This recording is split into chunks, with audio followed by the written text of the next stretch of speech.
सुप्रभातम सुप्रभातम सुप्रभातम। आज की ताजा खबर में आप सभी का बहुत बहुत बहुत स्वागत है। वर्ल्ड इकोनॉमी के साथ ही इस एपिसोड की शुरुआत आज हम यहाँ पे करने वाले हैं दोस्तों। ये वीडियो एडिट वगैरह नहीं होगा बिकॉज मॉर्निंग में जब वीडियो बनाते हैं तो एडिटिंग में टाइम लग जाता है। बट जो इन्फॉर्मेशन मैं आप लोगों के साथ शेयर करूंगा डेफिनेटली आई थिंक काफी फ्रेश इंफॉर्मेशन शेयर करने की कोशिश मेरी तरफ से रहेगी।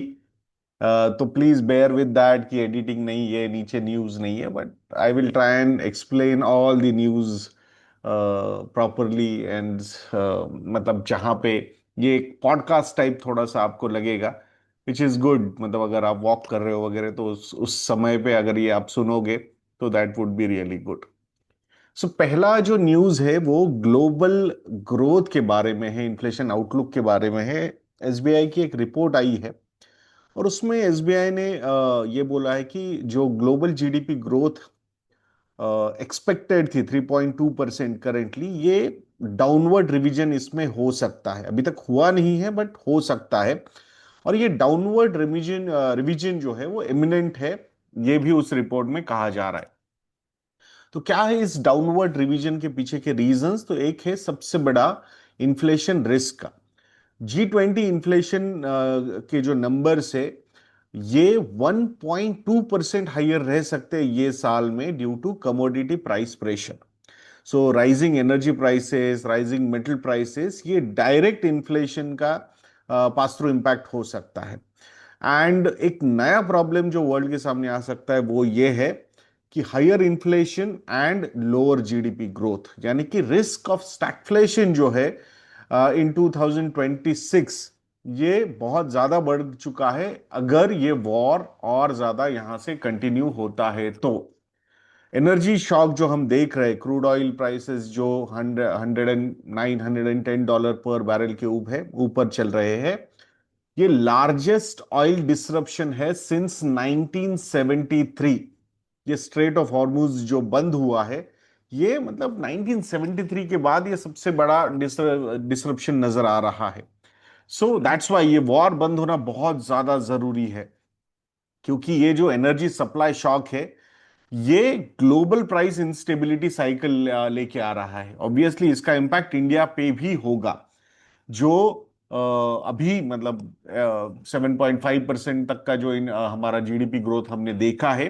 तो ये जो साल रहेगा FY 27 जो शुरू हो चुका है, इसमें इसका इम्पैक्ट काफी ज्यादा, ऑलमोस्ट 60 to 90 बेसिस पॉइंट का भी इम्पैक्ट बैठ सकता, मतलब इस पे हो सकता है, ऐसा एनालिसिस सामने आ रहा है। रुपये हमने ऑलरेडी वीकन होते हुए देखा है, $1 = 93 rupees. And now there are discussions और आर्टिकल्स और प्रेडिक्शंस ऑफ $1 = 100 रुपीज वगैरह, ये भी सामने आ रहे। वी डोंट नो कि सही में ऐसा होगा नहीं होगा over the shorter duration. Over the longer duration definitely dollar is going to be above 100 rupees में अगर हम देखते हैं। बट ये इमीडिएटली होगा, शॉर्ट टर्म में होगा, so we still seriously doubt that. So ये हमारा अभी का जो सबसे बड़ा प्रॉब्लम नजर आ रहा है वो है imported inflation. Already imported inflation जो है वो 5.4% पे है and it is expected to rise further. अगर हम इन्फ्लेशन ट्रेजेक्टरी की बात करते हैं तो सीपीआई आउटलुक जो है इंडिया में for the next 3 quarters, it could be above 4.5%। सो ये सबसे बड़ा मेजर माइक्रो रिस्क जो हमारे सामने आ रहा है वो है imported inflation, specifically crude related जो है। सो ब्रॉडर ग्लोबल रिस्क की अगर हम बात करते हैं, ऑलरेडी हमने ट्रेड डिसरप्शंस देखे हैं, फाइनेंशियल वोलेटिलिटी हम देख रहे हैं, and now it because of these combinations there is a downside risk to growth. So supply chain का डिसरप्ट होना, एनर्जी शॉक का सामने आना, ये बड़े मैक्रो इंडिकेटर्स ग्लोबली परेशान कर रहे हैं सबको। और ये राइजिंग अनसर्टेनिटी जो है वो पॉलिसी डिसीजंस में डेफिनेटली हम देख सकते हैं आने वाले समय में, ये हमने समझना बहुत ज्यादा जरूरी है। अगर दूसरी न्यूज अगर हमें कवर करनी है तो वो है यूएस इन्फ्लेशन का प्रॉब्लम, या फिर सबसे बड़ा इंपैक्ट जो हो रहा है गैस प्राइसेस जो सर्ज हुए यूएस में। So gasoline prices have crossed $4 per gallon nationally. अगर हम बात करते हैं in last 1 month, the prices have gone up by $1 per gallon in last 1 month. ये one of the biggest monthly jump है। सो डेली कम्यूटिंग कॉस्ट जो है US में वो 11% से बढ़ चुकी है, which is eight $17.17 per day. और अगर ये ऐसे ही बढ़ता जाएगा और ये $5 पर गैलन तक अगर चला जाता है, देन द कम्यूटिंग का cost would be almost $18.75 per day. So per year point of view से अगर हम बात करते हैं, $2,719 पर ईयर का ये कॉस्ट होगा, which will be 21% higher compare to pre war levels. तो ये जो चीजें ये डेफिनेटली बहुत बड़ा इंपैक्ट क्रिएट कर सकती है। सो ट्रांसपोर्ट्स हो या लॉजिस्टिक्स हो, इस पे भी इसका इंपैक्ट हो रहा है। ट्रांसपोर्टेशन की अगर हम बात करते हैं, 17% of the house hold spending जो है वो ट्रांसपोर्टेशन पे जाती है यूएस में। So Americans have spent almost $8 billion more on gasoline in last 1 month. तो ये वॉर की जो कॉस्ट है ये सिर्फ और सिर्फ मतलब कितने प्लेन्स लग रहे हैं, कितने वहां पे प्लेन्स गिर रहे हैं, उसका क्या कॉस्ट है, it is not only that, it is much much bigger than that. तो इसीलिए, और दैट्स वाई कल का जो डेस्परेशन वाला जो ट्रूथ सोशल का पोस्ट आपने देखा होगा मिस्टर डोनाल्ड ट्रम्प का, जिसमें लिटरली वो गालियां दे रहे ईरान को, तो आई थिंक ये उसके पीछे का जो फ्रस्ट्रेशन है वो अब हम यहाँ पे समझ में आ रहा होगा। मतलब अगर ये पास थ्रू की बात करते हैं, कॉर्पोरेट पास थ्रू मतलब कैसे प्राइसेस बढ़ाए जा रहे हैं, तो अमेजॉन ने ऑलरेडी फ्यूल सरचार्ज डिलीवरीज पे ऐड कर दिया है। Airlines have started increasing checked baggage fees due to fuel cost. Logistics cost rising across supply chain, ये हमें सामने यहाँ पे नजर आ रहा है। और इसके पीछे का पूरा कोर ड्राइवर की अगर हम बात करते हैं, तो that is oil prices which are more than $100 per barrel. So strait of Hormuz का जो डिसरप्शन है, जहां से 20% ऑफ ग्लोबल ऑयल फ्लो हो रहा है, वो अफेक्ट हो चुका है। And this is the reason why these prices are creating havoc across the world. और ये हमने यहाँ पे we can not ignore that, and US also can not ignore that, and that's why that desperation to have a deal with Iran is more and more. कल मतलब when I was reading some news articles, तो उसमें I think hundreds of drones and missiles have been shot in UAE's direction from Iran. So I think ये सारे factors अगर हम देख रहे हैं ना, तो डेफिनेटली आई थिंक ये जल्द से जल्द स्टॉप होना बहुत ज्यादा जरूरी हमें यहाँ पे नजर आता है। और अब अगर हम ओवरऑल ग्लोबल इकोनॉमी के पॉइंट ऑफ व्यू से हम बात कर रहे हैं, तो डेफिनेटली हमें we will have to talk about China's economic slow down also, because it is getting deepened more and more. So official narrative क्या है और ग्राउंड रियलिटी क्या है, इसमें बहुत डिफरेंस नजर आ रहा है। So despite official claims of stability, on ground conditions are worsening. People reporting lay offs, business closures हो रहे, वीक प्राइवेट सेक्टर एक्टिविटी भी यहाँ पे नजर आ रही है। इनकम के एंगल से अगर हम बात करते हैं, तो monthly incomes have dropped from 20,000 yuan to less than 10,000 yuan. Economic Times में एक आर्टिकल है, तो वो आपने देखना चाहिए, 50% फॉल बोल रहे हैं वो। सो राइजिंग अनएम्प्लॉयमेंट अक्रॉस सेक्टर्स नजर आ रही है। जॉब कंपटीशन जो है वो इंटेंसिफाई हो रहा है शार्पली। सो यूथ क्राइसिस जो है वो भी डीपन हो रहा है। Graduates are struggling to find new jobs. Some graduates are earning as low as 3,000 yuan per month. So बहुत सारे ग्रेजुएट्स जो है वो अंडर एम्प्लॉयड है, and they are still dependent on family. So rise of lying flat trend जो है, मतलब opting out of competitive economy, ये ज्यादा वहां पे बढ़ता जा रहा है। स्मॉल बिजनेसेस की अगर हम बात करते हैं, they are shutting their shops, factories reopening जो है वो स्लोली हो रही है। Local governments are facing financial stress, they are cutting spending, infra projects getting stalled. ये सारे फैक्टर्स अगर हम देखते हैं ना, तो मतलब कहीं ना कहीं और एक नया क्या बोलते हैं सीन क्रिएट नहीं होना चाहिए बिटवीन ताइवान एंड चाइना, और वहां पे और मतलब I think we don't require that, और the world doesn't require that. But I think बहुत सारे मतलब ऐसे सिचुएशंस में नेशनलिज्म और ज्यादा बढ़ाने के लिए चाइना ये कर सकता है क्या? So definitely there is a possibility China can do that. We hope that कि ऐसा ना हो, बट अगर होगा तो we should not be surprised because of that. ये हमने यहाँ पे समझना बहुत ज्यादा जरूरी है दोस्तों। अब थोड़ा सा इंडियन इकोनॉमी के बारे में बात करते हैं दोस्तों।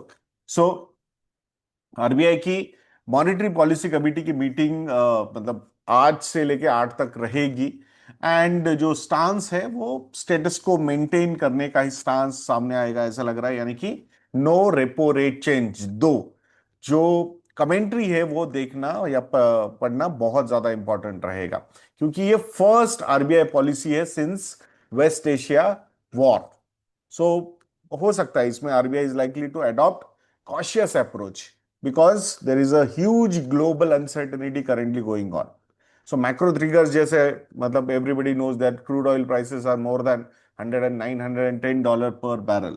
रुपी ऑलरेडी यहाँ पे वीकन हो चुका है। इन्फ्लेशन के एक्सपेक्टेशंस बहुत ज्यादा बढ़ चुके हैं, 4.5% के ऊपर रहेगा फॉर द नेक्स्ट 3 क्वार्टर ऐसा बोला जा रहा है। एंड सबसे बड़ा रिस्क फैक्टर अगर हम देखते हैं अपार्ट फ्रॉम ऑयल शॉक, वो है पॉसिबल सुपर एल नीनो। सो अगर वो भी इसमें अगर अपना आके तड़का लगा देता है, सो देन देर इज, मतलब वो थोड़ा प्रॉब्लम हो सकता है। So again RBI can may reconsider operation twist. So yield management का जो टूल लास्ट टाइम उन्होंने यूज किया था वो फिर से एक बार हो सकता है। सो फोकस एरियाज क्या क्या हो सकते हैं रिजर्व बैंक ऑफ इंडिया के? एक होगा लिक्विडिटी मैनेजमेंट का, देन करेंसी स्टेबिलिटी, ये भी एक बहुत बड़ा फैक्टर रहेगा। एंड बॉन्ड यील्ड्स जो है वो बहुत ज्यादा ऊपर ना जाए, ये भी आरबीआई की तरफ से थोड़ा सा देखा जा सकता है। सो देखते हैं, लेट्स सी कि ये किस तरीके से ये सारी चीजें प्ले आउट होती है। सो आरबीआई का आरबीआई किस चीज को प्रायोरिटाइज करती है, ग्रोथ को या इन्फ्लेशन को, या इन दोनों का बैलेंस कैसे देखा जाएगा, वो देखना बहुत ज्यादा जरूरी है। क्योंकि एक्सपेक्टेशंस इन्फ्लेशन के 4.5% के हैं अभी, मतलब फॉर नेक्स्ट 3 क्वार्टर्स, मतलब एटलीस्ट प्राइवेट सेक्टर से तो, प्राइवेट इकोनॉमिक्स से तो यही सामने आ रहा है इंडिकेशन। सो बट अगर ये उससे भी ऊपर चला जाता है, यानी कि 6% के ऊपर, जो आरबीआई की रेंज है 6% तक शायद कोई रेट हाइक नहीं होगी, बट अगर इन्फ्लेशन 6% के ऊपर चला जाता है, देन रेट हाइक की पॉसिबिलिटी, यानी कि रेट हाइक की रिस्क की फिर से वहां पे बढ़ जाएगी। So we should hope that कि ये सारी चीजें ना हो। So definitely RBI will be stuck in a classic dilemma, क्योंकि ऑयल शॉक की वजह से इन्फ्लेशन का रिस्क बढ़ रहा है एंड ग्रोथ अनसर्टेनिटी है उसके साथ साथ। तो इस पर्टिकुलर बैटल को आरबीआई कैसे टैकल करता है, ये देखना बहुत ज्यादा जरूरी यहाँ पे होगा दोस्तों आने वाले समय में। सो लेट्स सी कि कैसे कैसे आरबीआई इसको टैकल करता है। अब थोड़ा सा मार्केट के बारे में, थोड़ा सा स्टॉक स्पेसिफिक न्यूज के बारे में बात करते हैं। सो भारतीय एयरटेल के बारे में बात करेंगे पहले। सो डेटा सेंटर पे एक बड़ी बेट भारतीय एयरटेल ने ली है। स्ट्रक्चरल ग्रोथ स्टोरी है डेटा सेंटर की, वी नो दैट। सो भारतीय एयरटेल ने ऑलमोस्ट $1 बिलियन की इन्वेस्टमेंट की है एन एक्स्ट्रा में अभी तक। कैपेसिटी एक्सपांशन जो है वो 300 मेगावाट से 1 गीगावाट तक, यानी कि 3.3 टाइम्स इंक्रीज लेने का भारतीय एयरटेल का प्लान वहां पे है। ये इंपॉर्टेंट क्यों है? बिकॉज टेलीकॉम इवॉल्व हो रहा है, डिजिटल इंफ्रा हो या क्लाउड हो या एआई बैकएंड हो, तो ये सारी चीजों पे फोकस किया जा रहा है। और उसके हिसाब मतलब इसके लिए डेटा सेंटर्स का होना, जो डेटा सेंटर एक high margin long term business नजर आ रहा है। So that is why I think Airtel जो है, they are moving from tele as not only as a telecom company but digital infrastructure platform के तरफ ये जा रहा है। Jio is also doing a lot of similar things. So definitely I think ये एक स्पेस देखने जैसा होगा।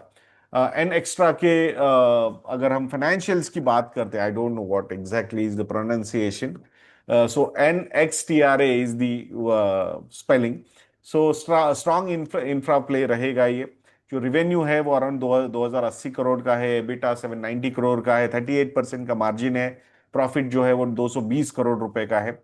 सो हाई मार्जिन्स ये and scalable business model. So I think this is fantastic opportunity for Bharti Airtel. So this is काफी early stage है अभी, but strong growth visibility available है।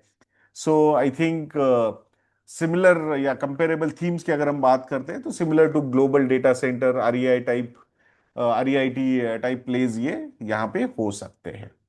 नेक्स्ट न्यूज जो है वो सीएनजी प्राइस हाइक के बारे में है। कॉस्ट इन्फ्लेशन साइकिल इसकी वजह से ट्रिगर हो सकता है। प्राइवेट प्लेयर्स जो है they are increasing the prices of CNG majorly because of rising global gas prices. So impact chain अगर हम यहाँ पे देखते हैं तो हाइयर सीएनजी यानी कि higher transport cost, higher logistic cost and ultimately consumer inflation इसकी वजह से बढ़ सकता है। तो अगर इम्पैक्ट के पॉइंट ऑफ व्यू से हम बात करते हैं यहाँ पे तो किन किन सेक्टर्स के लिए निगेटिव हो सकता है, तो लॉजिस्टिक कंपनीज के लिए निगेटिव हो सकता है। एंट्री लेवल ऑटो डिमांड भी इसकी वजह से इंपैक्ट हो सकती है।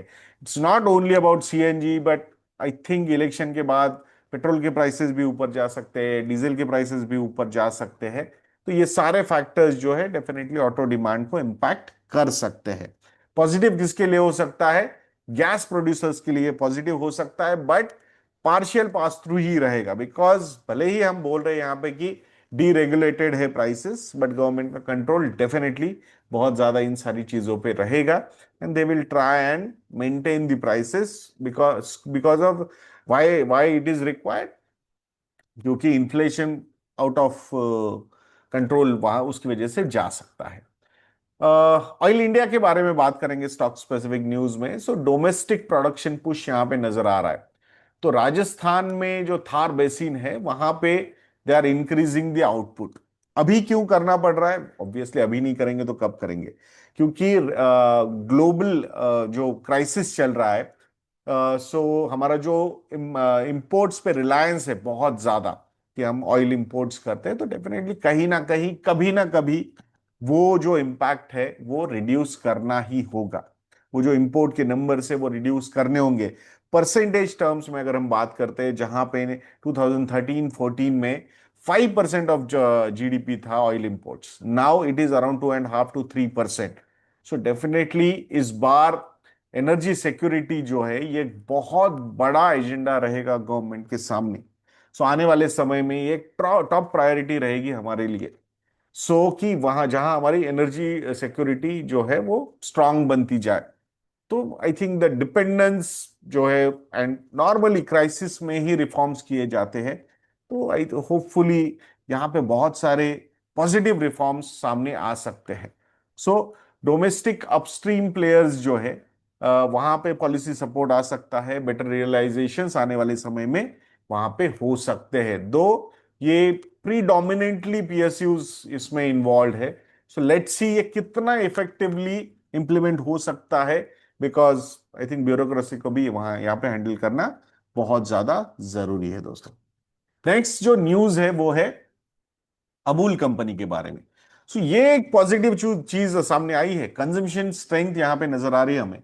अमूल कंपनी का ओवरऑल टर्नओवर की अगर हम बात करते हैं, सो 1 लाख करोड़ प्लस का टर्नओवर हुआ है लास्ट ईयर, और ग्रोथ कितनी है? 11% ईयर ऑन ईयर। ये क्यों इंपॉर्टेंट है हमारे लिए? ऐसा क्या है? सो डेयरी एक ऐसा सेगमेंट है, मास कंजम्पशन का प्रॉक्सी है ये। So growth despite inflation, okay, growth despite inflation, it is suggesting there is a very strong demand. So macro signal यहां से क्या क्या मिल रहा है हमें कि रूरल एंड अर्बन कंजम्पशन ये अभी भी काफी ज्यादा रेजिलियंट है। That is a very positive news. So Amul का मतलब, क्योंकि 11% ईयर ऑन ईयर, वो भी ऐसे कंजम्पशन वाली कंपनी में, this is not a small number, this is a very positive number. So rural and urban दोनों जगह पे प्रेजेंस है। तो ये कंजम्पशन का डिमांड जो है वो काफी स्ट्रांग है दोनों एरियाज में। यही अभी तो समझ में यहां पे हमें आ रहा है। अब थोड़ा सा एफआईआईज के बारे में बात करते हैं दोस्तों। सो आई थिंक अनप्रेसिडेंटेड आउटफ्लोज हमने ऑलरेडी देखे हुए हैं, लास्ट ईयर भी हमने फिर से देखे हुए हैं। ये साल भी आउटफ्लोज के साथ साथ ही यहाँ पे शुरू हुआ है। सो आई थिंक बट कुछ कुछ सेक्टर्स में, सेगमेंट्स में आई थिंक सिलेक्टिव बाइंग भी नजर आ रही है फॉर इंस्टीट्यूशनल इन्वेस्टर्स की तरफ से। Valuations are looking better. Last मतलब आई थिंक अगर ये वॉर वाला एंगल सॉर्ट आउट हो जाता है, बिकॉज Q4 FY26 ये क्वार्टर अर्निंग्स के पॉइंट ऑफ व्यू से अच्छा एक्सपेक्टेशन है। भले ही लास्ट 1 मंथ डिसरप्ट हुआ है but still I think numbers could be good. So अगर वो नंबर्स सही में अच्छे आते हैं तो then I think that will be really good, क्योंकि वहां पे वैल्यूएशन मतलब ईपीएस बढ़ेगा। मार्केट पे प्रेशर अगर फॉरेन इंस्टीट्यूशन इन्वेस्टर की सेलिंग होती है या फिर ग्लोबल मार्केट्स में अभी भी सेल ऑफ कंटिन्यू होता है, ऑयल प्राइसेस ऊपर रहते हैं, तो definitely I think short to medium term में उसका इंपैक्ट रहेगा। बट अगर ईपीएस की ग्रोथ स्टेडीली होती जाएगी, then once the situation settle down, then वो एक अपमूव जो है from domestic institutional investors flow, foreign institutional investors flow, ये काफी अच्छी तरीके से प्ले आउट हो सकता है। सो आई थिंक इसके लिए हमें यहाँ पे नजर रखनी बहुत ज्यादा जरूरी है दोस्तों। आई होप कि बहुत सारे न्यूज फैक्टर्स जो है मैंने आज यहाँ पे कवर करने की कोशिश की है। एक अगर मैं न्यूज की बात करूं तो हाँ, yes, there is one more news which I would like to cover, and that is passenger vehicle growth in FY 27। So FY 26 में ये ग्रोथ जो थी अराउंड 7 to 9% की थी, बट FY 27 में the passenger vehicle growth should be could be around 4 to 6%.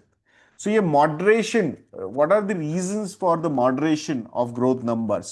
तो ये जो थोड़ा सा ग्रोथ स्लो डाउन है, this is due to high base effect of FY 26 and changing macro economic conditions, ये भी, इस पे भी हमें नजर रखना होगा। एक तो ना इंडिया में एक बहुत ही स्ट्रांग प्रीमियमाइजेशन का ट्रेंड नजर आ रहा है इन पैसेंजर व्हीकल्स। तो यूटिलिटी व्हीकल्स का जो शेयर है ओवरऑल पैसेंजर व्हीकल सेल्स में, that is now 67%।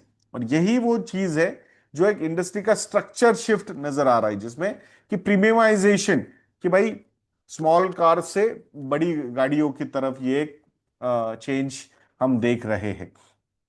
So rising penetration किस किस में है, सीएनजी व्हीकल्स में है, इलेक्ट्रिक व्हीकल्स में है। So I think demand diversification भी यहाँ पे होता हुआ हम देख रहे हैं। अगर ट्रैक्टर सेगमेंट की हम बात करते हैं तो इंडस्ट्री की जो ग्रोथ रहेगी FY 27 में 1 to 4% की रहेगी, ऐसा माना जा रहा है।